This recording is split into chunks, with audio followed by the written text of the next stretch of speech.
Our entire plan falls apart if those guns stay online. Confirmed.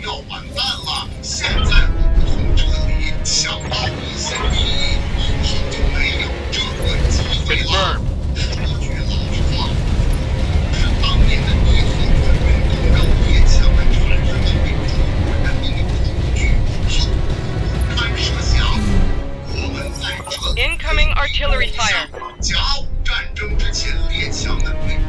We got company.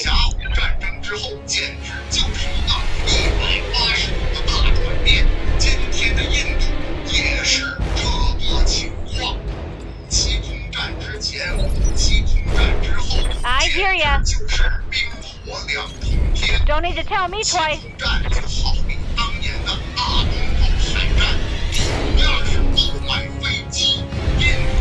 Got it.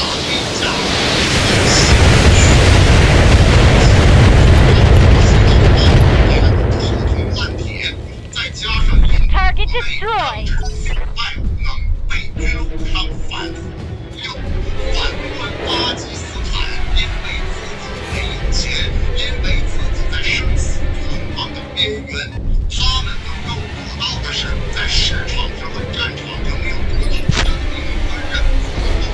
Waiting for orders.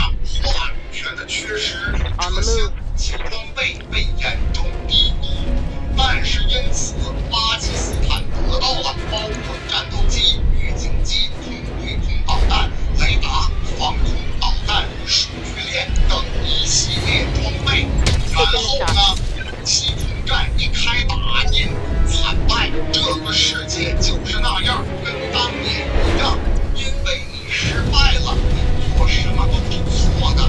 这就是为什么今天在印度举办的金砖国家外长峰会最终没能达成协议，反而成为了一个吵架的场所。为什么是这样呢？你看看今天参加这场峰会的成员国，可以说他们是一个失败者联盟。在没有中国和美国全球秩序体系下，这些国家根本左右不了全球局势，特别是印度，还认为自己可以成为这个世界的中坚力量。但是你在战场上没有证明出来，就光想通过外交来证明出来。Acknowledge. 看到了巴基斯坦建设往巴东向而印度哪怕在自己组织的金砖外长会议上都没能达成最基本的共识。这件事情在此证明在关键战役上它是不允许失败的，而印度恰恰给我们展示了在关键战场上它失败的最终结果。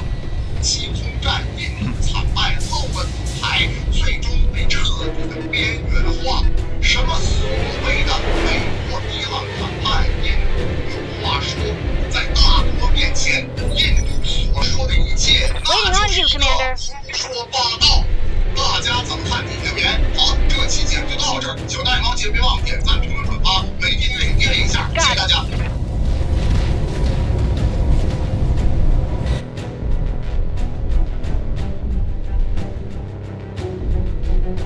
Every collapse has a moment where leaving feels premature. In the mist, that moment comes inside the grocery store in Brickton, Maine, right after a violent storm ravaged a small town. Minutes earlier, the shelves were still stocked and the checkout lines were still moving. But now, the fog is starting to swallow the parking lot outside. And the store owners and locals know just how bad things were really about to get. And that's exactly where we are. Before the monsters show up, before the crowd fractures. Just an ordinary person watching the fog roll like everyone else in the building. So today, I want to answer a simple question. When was it even possible? To find that out, we're dropping you inside the grocery store as an ordinary I'm under heavy person. fire. Someone who just got into town for supplies after the storm and got trapped inside when the mist arrived. And on paper, the supermarket sounds like the best place to be. But that's what makes the scenario so dangerous. The storm holds together just long enough for people to stop treating it like a stopgap and start treating it like a sanctuary. And by the time the cracks start showing, Commander, the for planning a way out is already closing. On my now, way. on the surface, the store looks like the right call. It has food, drinks, bathrooms, and enough space for everyone inside the building to ride things out to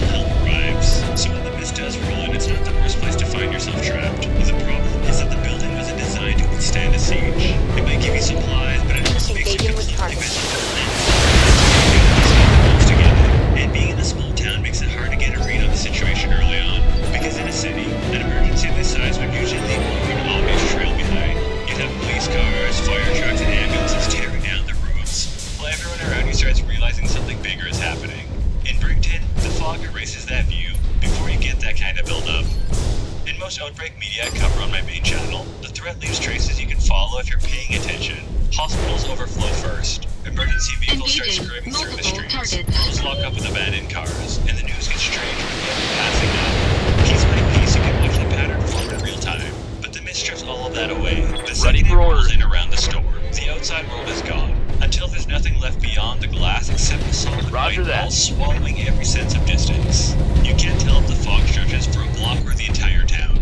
So instead of trying to watch a collapse unfold around you, you're trapped inside a grocery store trying to judge a disaster you can no longer see. Target acquired. Already, now it's time because the first one to fire in the road. There's one generator down. You've got 2 more to go. Keep fighting. This just took John Lee. Another guy decides to hightail it out of there and make a run for his life. A few minutes later, the first hears him screaming somewhere outside. At this point, shutting the front door and staying inside makes perfect sense. The store has shelves full of food, a crowd that can watch multiple angles, and one massive advantage the parking lot just lost: visibility. So yeah, if you stayed here again, I probably would too, at least for the moment. The movie also shows that leaving hasn't become impossible yet. A woman starts pleading for help to get home to her kids, but nobody moves, and the entire store watches her walk out into the mist alone. From inside the glass, she looks reckless as hell. She's heading out after 2 clear warnings that the fog is dangerous. And I'm sorry, real quick, has anybody else noticed all the Walking Dead characters in this movie? What can I do for you? Funny enough, when the ending rolls around, the woman who left to get to her kids is seen alive on a military transport with her children. So that's pretty cool. But that doesn't turn her choice into some genius blueprint everybody should have copied. The movie never shows how far she went, what route she used, or whether she survived through good judgment, luck, or a blend of both.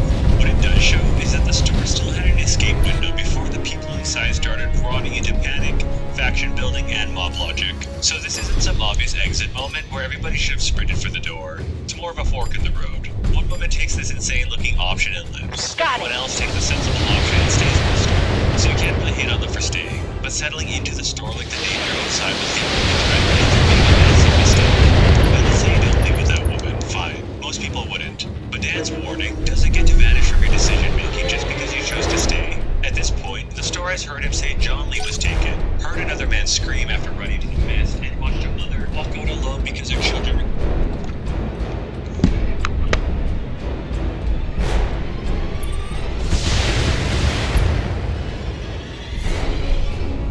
Minor damage, Commander. Nothing to see here.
Good to go. Into the mist because that would be a suicide run.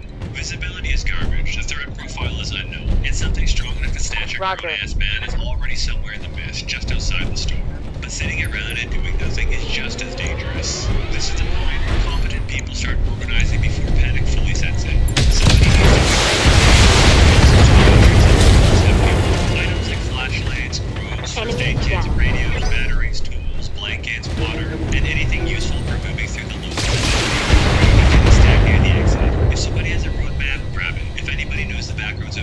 Reporting. Speak up Minimal before half the damage. county turns into Silent Hill. And for the love of God, somebody should have been checking broadcast immediately. Meanwhile, the mist is already swallowing everything they can see beyond the glass. Standing by. And it's the second window most people miss, because waiting feels harmless while the shelves are stocked and the doors are still closed. The group keeps treating wasting time like a free On my resource way. when it's really burning away their easiest options minute by minute. But the time it becomes impossible for anyone sensible Give 'em is everything the you've mist got. already owns the roads, the parking lot, Reporting. and One most less of the vehicle. decisions they should have made earlier.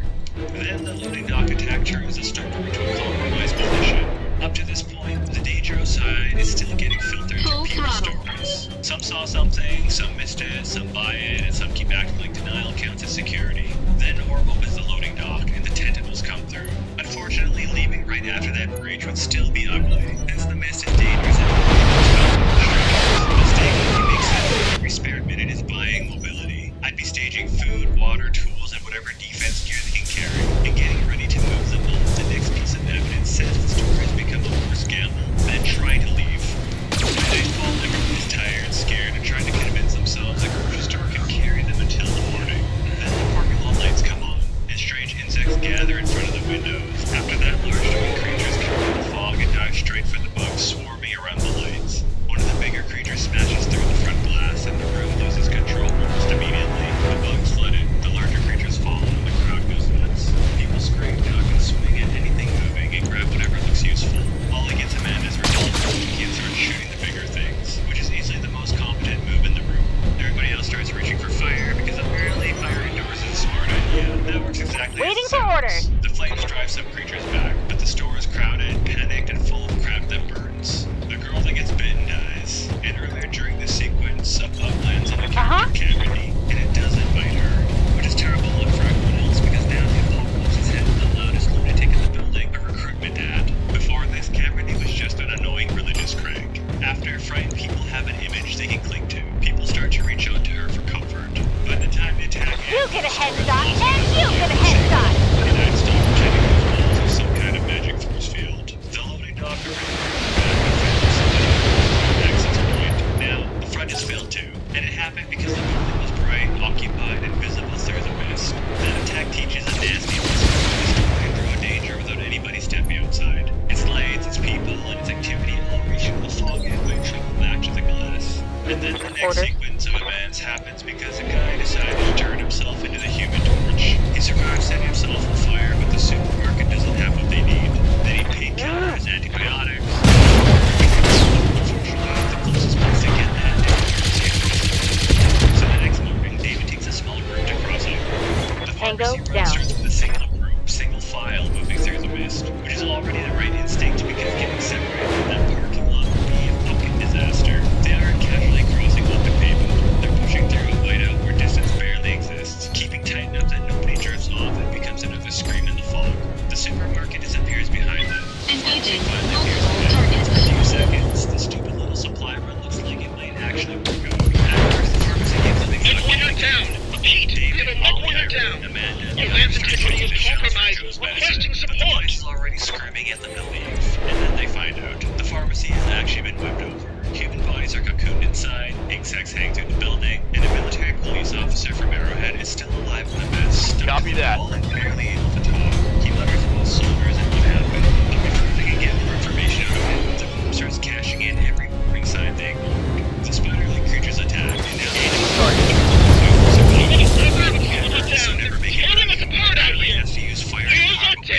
now the survivors stagger back across the lot carrying some of the supplies. Unfortunately, Joe dies before any of the medicine could actually save him. So what did they buy with that? The mist isn't limited to ambushing people in open spaces. By now, I'd stopped calling the supermarket a safe holdout after seeing that. After the pharmacy, they now have enough evidence to move. They know the mist can get you killed. The loading dock already showed the store can be breached from the back. The night attack proved the lights and crowd can drag danger toward the front windows. The pharmacy proves nearby buildings are getting Good to go. occupied and converted into nests. So staying in the grocery store starts to look worse and worse by the minute. At this point, this is where David and a smaller group should probably work. And this window to leave is kind of ugly, obviously. They still have to cross the line, reach the vehicle, drive through the fog, deal with the blocked roads, and accept the car might die before they find anything out there. But knowing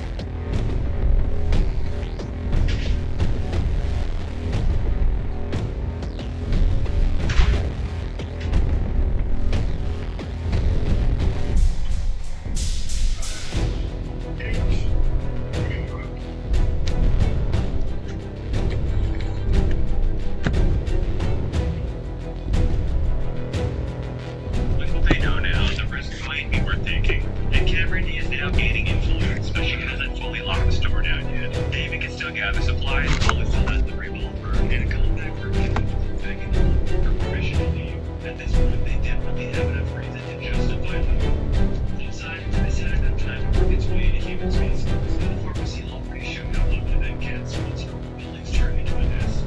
After the pharmacy, the young troops in the store disappear.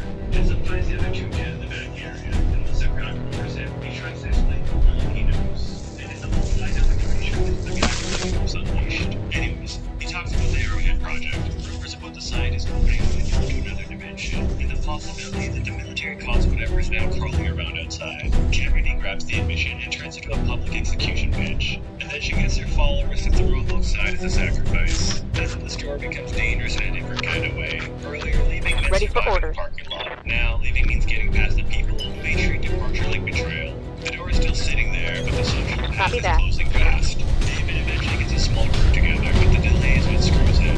At this point in the movie, Carmini's already gained too much power. You've already waited far too long to try and leave. Regardless, the next morning, David's group tries to step up quietly. They pack supplies, pick the land cruiser, and kept the group small enough to go fast. That's the right idea. Unfortunately, Carmini was already onto them before they could get away. She then rallies her followers and tells them that David's group has to be sacrificed. And the group starts tightening around David's people like a bad crowded prison riot. Fortunately, Commander? there's a bullet between Carmini's eyes, and the shock buys David's group a few precious Going full seconds to throttle. move. They bolt for the parking lot, but the delay has already poisoned the escape. Only reaches the vehicle gets it open, only to be attacked before he can climb it. Others get killed by creatures in the mist, but what's left of David's crew gets in the land cruiser and gets away. Turned into a cult. That's why the pharmacy window carries a lot of weight. Before Cameron gets a grip on the survivors inside of the store, they still had an opportunity to leave the building with supplies, a compact team, and a plan. Once David's crew finally leaves, the movie starts to Waiting on you, Commander. The store can hold. That answer is long gone. Now, the question is what the delay ended up costing them. David doesn't ride off into the sunset. He first goes home and checks on his wife Stephanie and finds that she didn't survive. After that, there's no whole waste left. No rescue point they understand, and no plan beyond driving south through a world they can barely see. The road gives them the final scale of the problem. They pass wreckage, abandoned vehicles, and signs that the outside world has been torn apart. While they were inside that grocery store arguing, then a giant creature moves through the mist at a scale far beyond anything they saw from the grocery store. And then the Land Cruiser eventually runs out of fuel. Receiving you. That is the final cost of leaving too late. They escaped the store, Affirmative. but they left after the pharmacy failed, after Cameron turned the room violent, after the parking lot killed more people, and after the group had already been torn down past clear judgment. So when the vehicle dies and the tank is empty, David Good to believes go. that the thing still coming is another creature out of the fog. Inside the Land Cruiser, On the move. reaches Full a point speed. where they can't take uncertainty anymore. The ammunition is almost gone, the fuel is finished, and every stage of escape has stripped away another layer of hope. So David makes the worst decision in the movie. Keep working on those generators, He Commander. kills Billy, Those Amanda, ground Irene, batteries and need to be Dan down the before creatures our get drop control. ships draw within And then he range. steps out of the vehicle expecting the mist to take him. But then the military arrives. Civilians are being evacuated. What can I do for ya? The army pushes through with heavy equipment and organized force. Moving back to the station as the mist starts to clear. Survivors are being transported out, and among them is the woman who worked the screw repair to reach her children. That's the price they paid for not acting sooner. Standing by. Alright, so what would have decided survival here? On the move. Full speed. But after the pharmacy run, it started eating through their ability to act. By then, they had enough evidence to leave, and every extra hour spent waiting made the mist outside nastier. The crowd inside was dangerous, and the people still capable of escaping, less able to handle one more stretch of uncertainty. So looking back at the fog, the monsters, and the absolute collapse of the grocery store, when did you actually have to leave? Right after the pharmacy run. That was our absolute last train out. Leaving with the first woman who walked into the mist was a blind Receiving you. and staying during the initial panic was just a basic survival On it. instinct. You don't walk out into zero visibility, and once you just stand your cover for a long time. The grocery store should have been used as a stopgap or a staging zone. By the time the pharmacy team looks back, you already have enough room to move. You know the building can be reached. You know the lights will later towards the glass. And you know nearby buildings are turning into nests. And most importantly, you can watch Cameron turn friendly to live in a long range from you. If you leave right then, you leave with supplies, a strong vehicle, and most of your judgment still intact. The road is dangerous.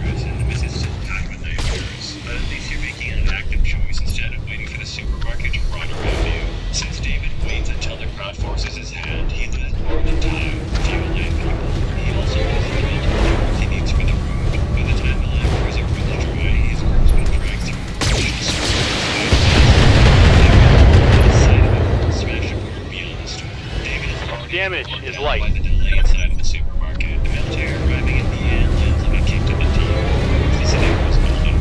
When your shelter starts costing you options, until the building forces you out, you may reach the road with too little left in the tank, physically and mentally, to survive what comes next. I hear ya. The introduction that very much added to the video for you because it's the first video on the channel. Unless you're watching it later, then there might be a video somewhere here on the screen, but for now, I actually don't see this Moving one, fast. just like this on my main channel. Same format, but only zombies, because that's actually where I got my start. Anyways, catch you next week, guys.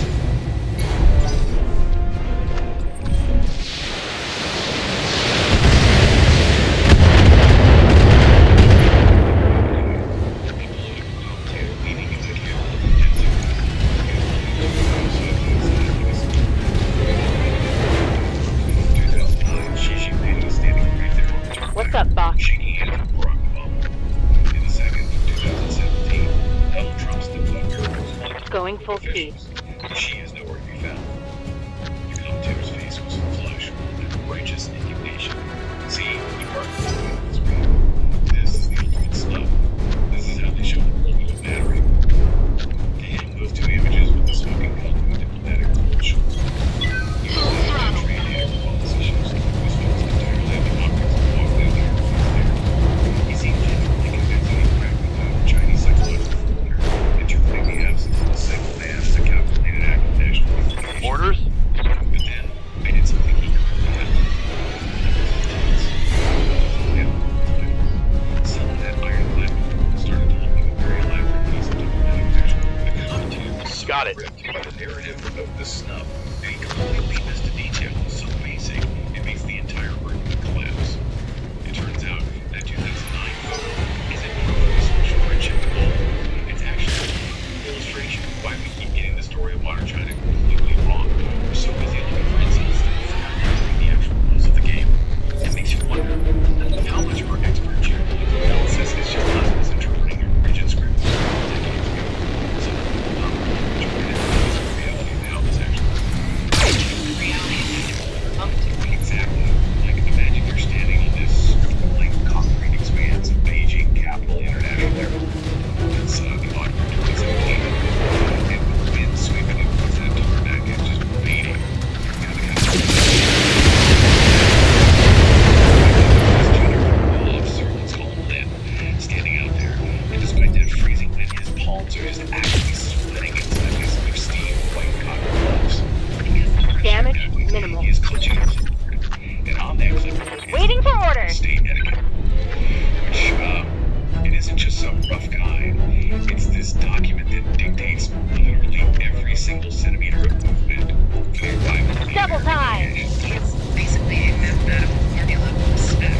So Lin is watching this massive mechanized staircase being slowly worked to pierce the materials.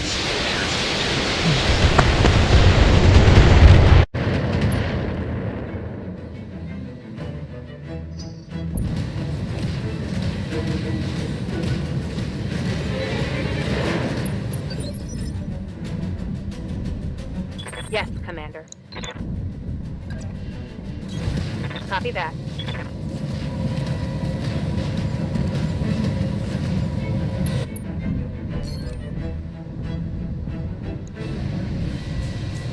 Target acquired.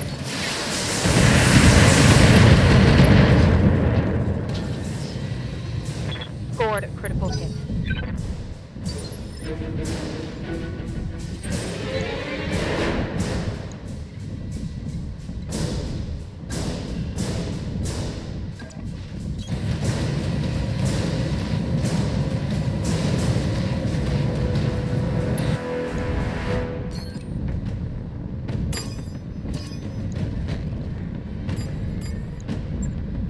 Engaging multiple targets.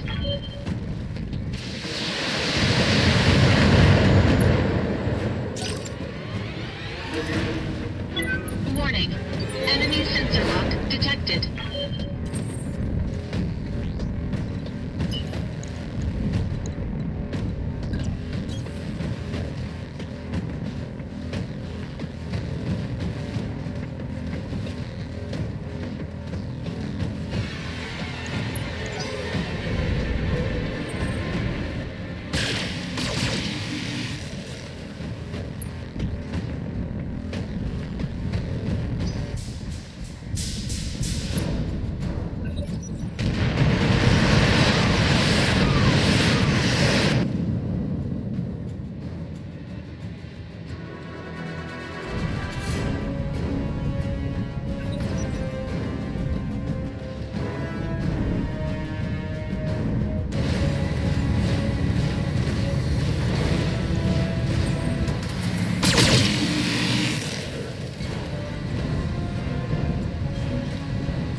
Good to go.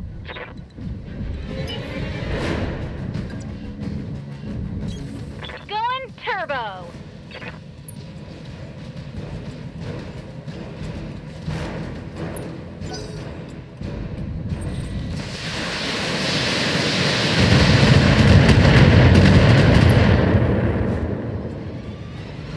Reporting major armor loss.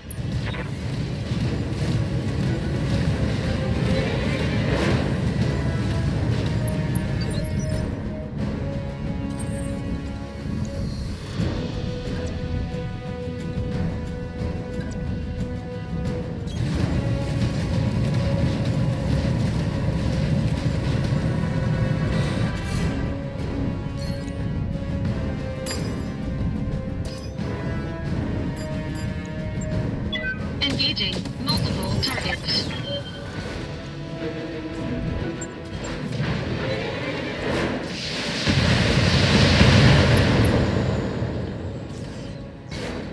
Enemy mech. Critical damage detected.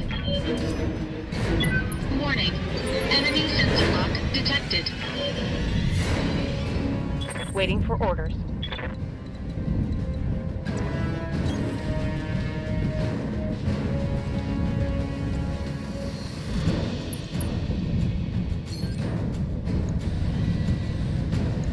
I copy.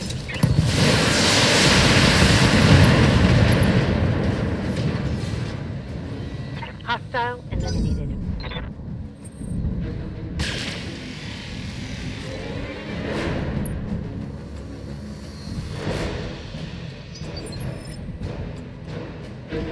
Yes, Commander.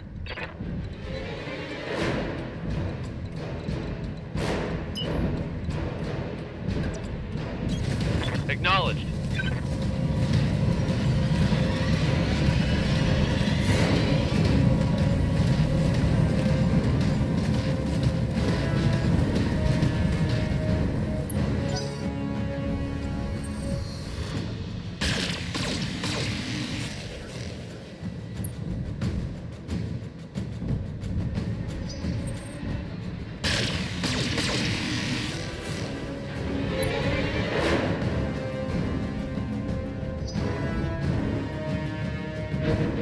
Lady Arano, be advised that we're about to enter the shipyard's weapon range. I hope to hell your mercenaries are almost finished with those generators. This is getting way too close for comfort. You heard her, and you know what you have to do. Please, Commander, we're almost out of time.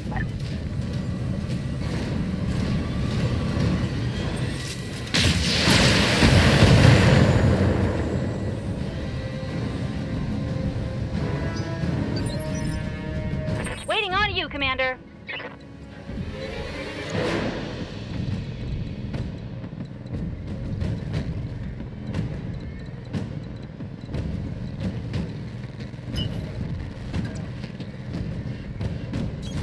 Pedal to the metal.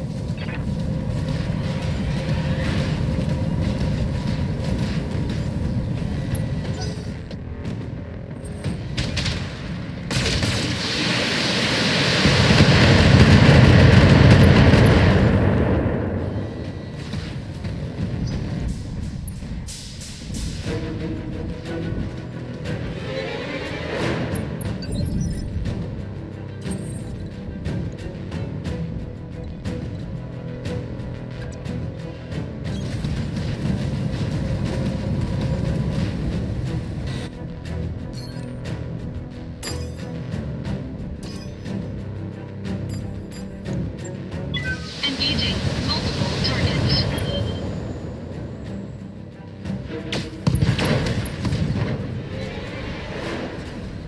Enemy mech. Critical damage detected. Orders.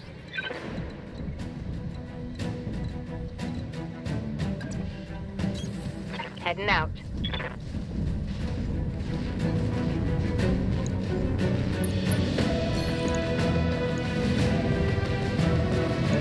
Got it.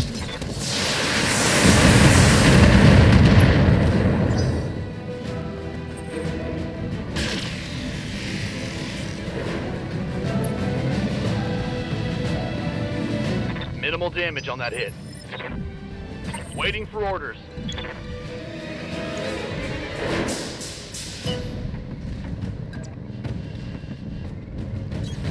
Confirmed.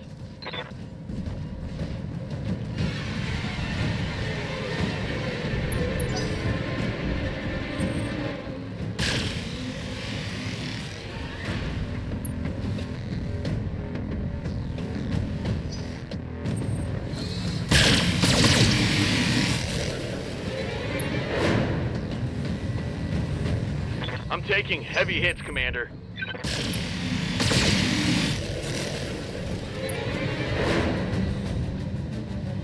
I'm taking internal damage.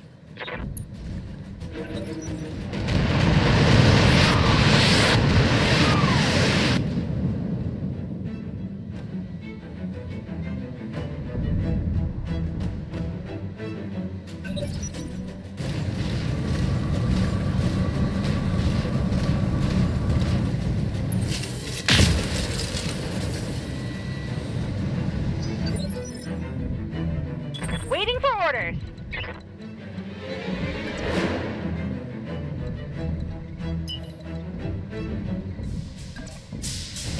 Affirmative.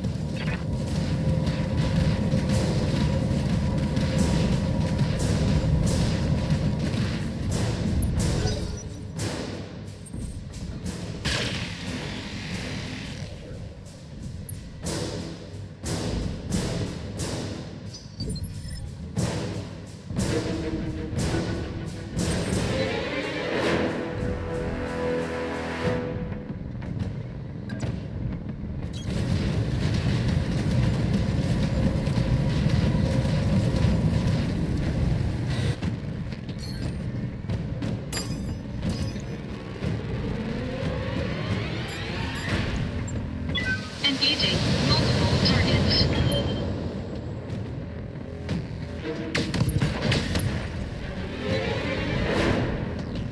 Enemy mech. Critical damage detected.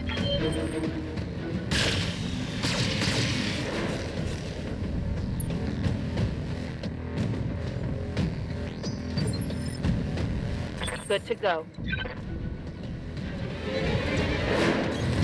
On the move.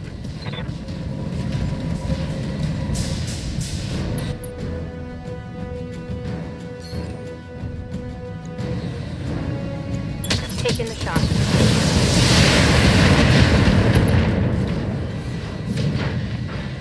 That's a kill.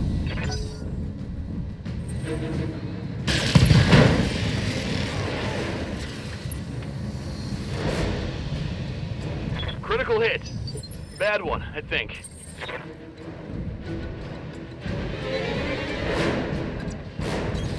Got it.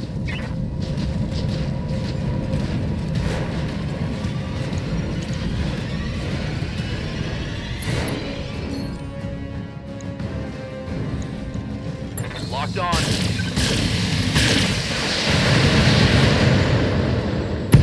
Second generator down. You've got one left.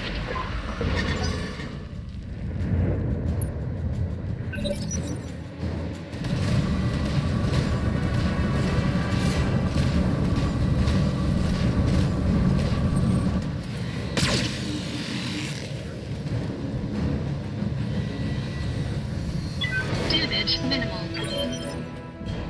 Good to go.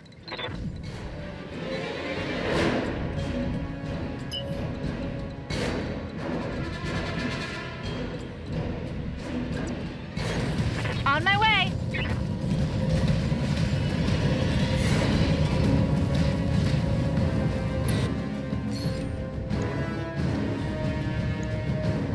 Uh-huh.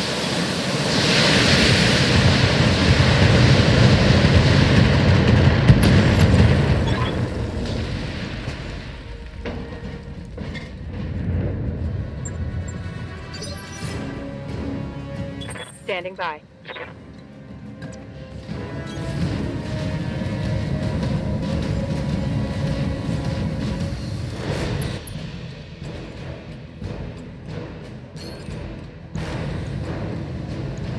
Engaging target.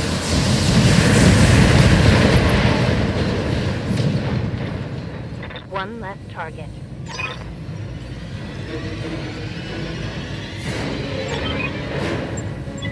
Mission successful.